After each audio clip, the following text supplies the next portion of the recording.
Hey everybody, welcome back to Oh Brother Comics. Today we go over our review video, the 10 in 10. It's the video where we go ahead and we choose 10 books from this last Wednesday, August 11th, and we give you our review in 10 minutes or less.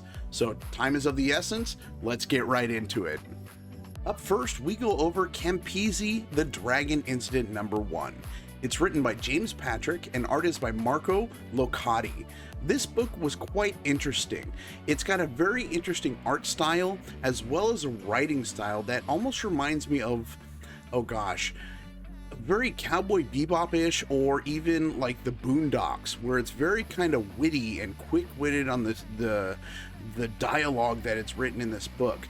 Essentially, the story is centered around this guy named Sonny, something of that nature, and he essentially is working for this mob, and he is basically sent out there to take care of issues before they start. Well, during just a normal day of his routine, a dragon ends up flying into the city and basically camps out in this abandoned building that's there. In the beginning of the book, we do get a little bit of a history lesson where dragons are fairly not uncommon in this world, but they are kind of a thing in the past, and they're kind of like a myth nowadays. Where this book's going to go, I'm not really sure, but I am interested in picking up the next issue. I gave this a 3.5 out of 5. All right, first up for me is The Unbelievable Unteens #1 by Dark Horse Comics. This is written by Jeff Lemire and illustrated by Tyler Crook. I really enjoyed this comic. The story is great and very original. Jane Ito is the main character and a comic book writer herself, writing a comic called The Unbelievable Unteens. I love the concept of the Unteens as a comic within a comic, and the twist definitely caught me by surprise. Jeff Lemire is a great storyteller, and he definitely hit the nail on the head with Sweet Tooth, and I think this could very possibly be his next big hit. It's really that good. This is my pick of the week with a 4.6 out of 5. The next book we will be talking about is Canto 3, Lionhearted #2 by IDW. The writer is David Boer and artist is Drew Zucker. This issue was terrific, very imaginative. I like the fantasy theme and the art style.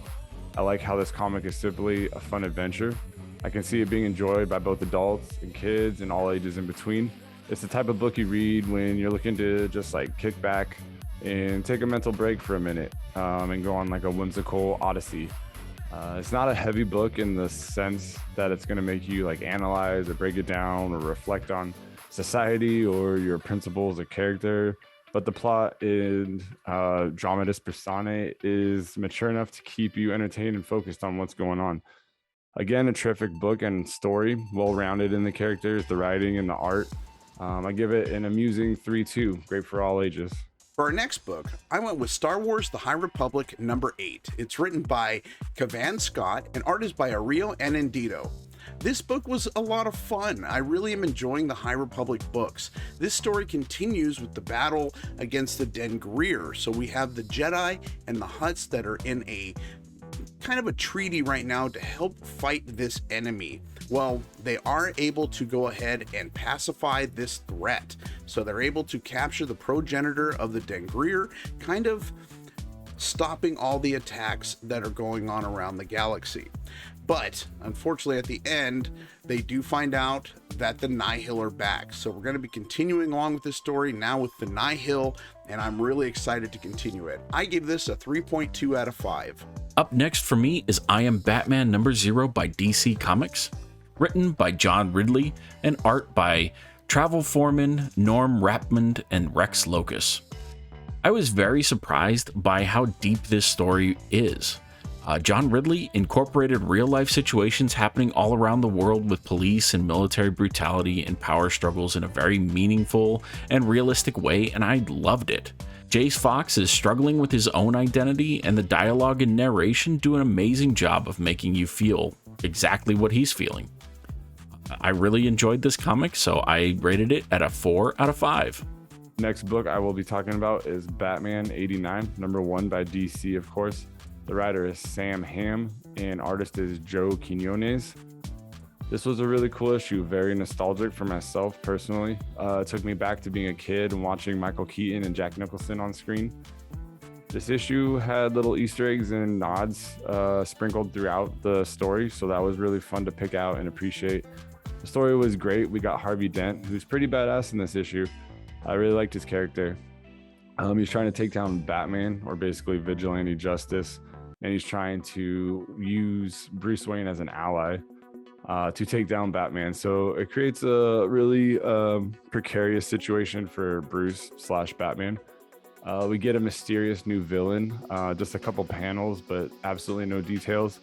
Like an early Azrael vibe, like maybe like that prototype suit that we always get, like the early on version before, you know, they kind of find themselves or come into themselves.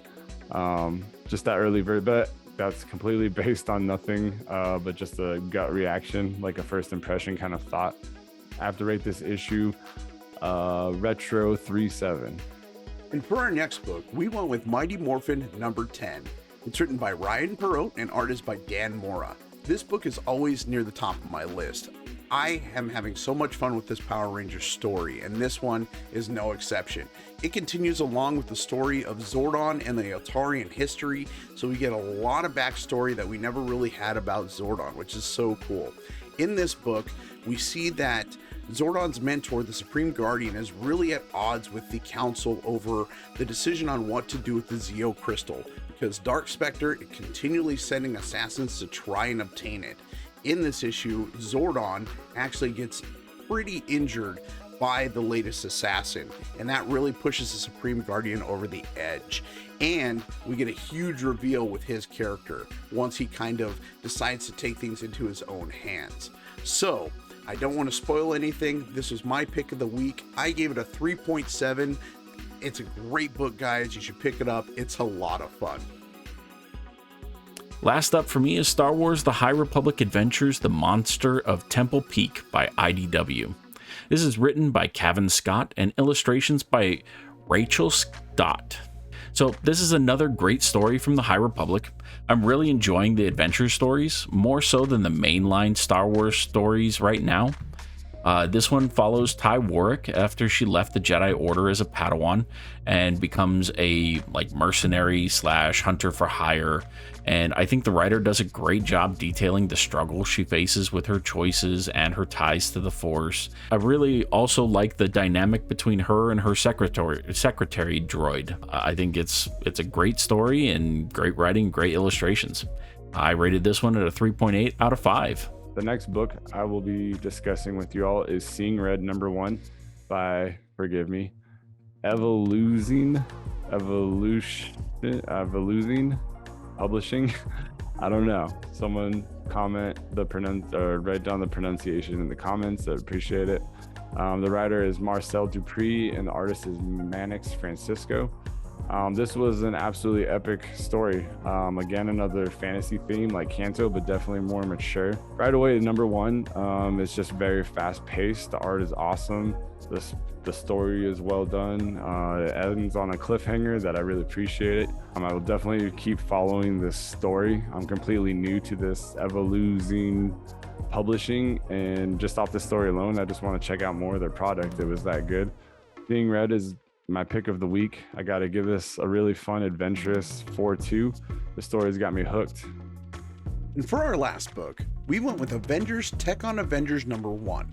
It's written by Jim Zub and art is by Chamba. Now this book was really out there. I don't really know exactly what to think of this. Some of the writing was disjointed, the story had plot holes, but real quickly, just to wrap this up, Red Skull essentially has collected the dust of the Infinity Stones that were destroyed, and he calls them IMS, or Infinity Mirror Shards, and he's been able to harvest their power and use it to remove the powers of all the mutants and the superheroes in the universe. So he is essentially above all. Now the story continues with Tony essentially making mech suits for everyone, and they're gonna go try and stop him. How this story goes, I don't know. I wasn't too thrilled with it. I personally rated it a 2.5 out of 5. Hopefully you guys enjoyed it more. I will give it a shot with the second issue, but I'm not expecting too much. Well, all right, guys, that's going to do it for this week's 10 and 10. We hope you all enjoyed this list we put together for you. if there are any books coming this coming Wednesday that you would like us to review, please leave us a comment down below and let us know. We'll go ahead and take a look and see about throwing it in this next week's list. Also, while you're at it, please smash that like button. It helps us out a lot. And go ahead and hit that subscribe button. We're always trying to bring out new content for you guys, and we'd love to continue doing so. Thank you all for watching. We'll catch you all next week.